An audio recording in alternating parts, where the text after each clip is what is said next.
రాష్ట్రంలోని ప్రభుత్వ పాఠశాలలు జూనియర్ కాలేజీల విద్యార్థులకు ముఖ్యమంత్రి యనమల రేవంత్ రెడ్డి అద్భుతమైన తీపి కబురు అందించారు. హైదరాబాద్ నాచారం ఐడీఏ పరిధిలో తెలంగాణ ఫుడ్ కార్పొరేషన్ ఆధ్వర్యంలో నిర్మించిన బాలామృతం కొత్త ప్లాంట్ ను ముఖ్యమంత్రి ఈ రోజు ఘనంగా ప్రారంభించారు. సందర్భంగా నిర్వహించిన బహిరంగ సభలో సీఎం రేవంత్ రెడ్డి మాట్లాడుతూ విద్యార్థుల సంక్షేమం కోసం ఒక చారిత్రాత్మక నిర్ణయం ప్రకటించారు.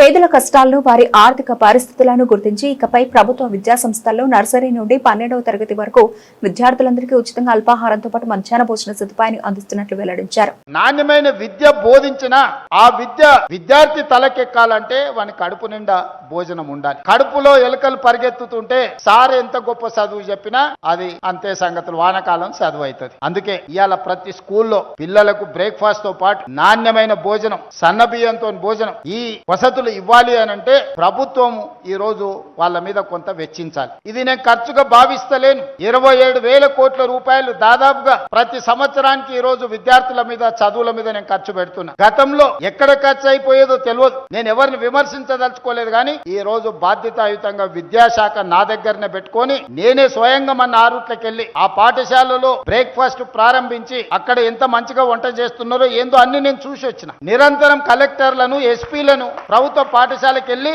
ఆ స్కూల్లో నాస్టా చేయండి, ఎక్కడైనా నాణ్యత లోపం ఉంటే తక్షణమే చర్యలు తీసుకోండి అని చెప్పిన. మొన్న కేబినెట్ లో పిల్లలకు మాత్రమే టిఫిన్ లంచ్ పెడితే టీచర్లు తినకపోతే టీచర్లు దాన్ని పట్టించుకోరు. అందుకే 125,000 మంది టీచర్లకు మీరు కూడా టిఫిన్ లంచ్ అక్కడనే చేయాలని వాళ్ళకు కూడా ఇప్పుడు నిధులు ఇవ్వడమే కాకుండా చట్టం చేసిన. ఎప్పుడైతే సార్ అక్కడ టిఫిన్ తింటాడో, సార్ అక్కడ లంచ్ చేస్తాడో, పిల్లలకు పెట్టే భోజనం ఎట్లుందో సార్కు రుచి తెలుస్తుంది. సార్కు రుచి తెలిసినాక ముఖ్యంగా మహిళా టీచర్లే ఎక్కువ మంది ఉన్నారు. అమ్మ మనసు ఊరుకుంటుందా వంట బాగలేకపోతే? ఏ పిల్లలైనా తల్లులు తమ పిల్లలాగానే చూస్తారు, కానీ వండిన వంట ఉప్పు కారం చక్కగా లేకపోతే ఏ అమ్మ ఊరుకోదు. పల్లె ఆమె టీచర్ ఉండొచ్చు, కానీ ఇంటికి పోతే ఆమె కూడా తల్లే కదా. అందుకే ఆ వంటను సరిదిద్ది పిల్లలకు మంచి భోజనం పెట్టేటట్టు, మంచి నాష్ట పెట్టేటట్టు ఉండాలి అని అంటే ముందు టీచర్లను కూడా అక్కడనే తినేటట్టు చేయాలని ఆలోచన చేసి టీచర్లకు ప్రతిరోజు బ్రేక్ఫాస్ట్ అండ్ లంచ్ స్కూళ్ళలోనే ఇవ్వాలని మన మంత్రివర్గంలో నిర్ణయం తీసుకున్నా. ఇప్పుడు ఇంకా ఆ ఫుడ్ యొక్క నాణ్యత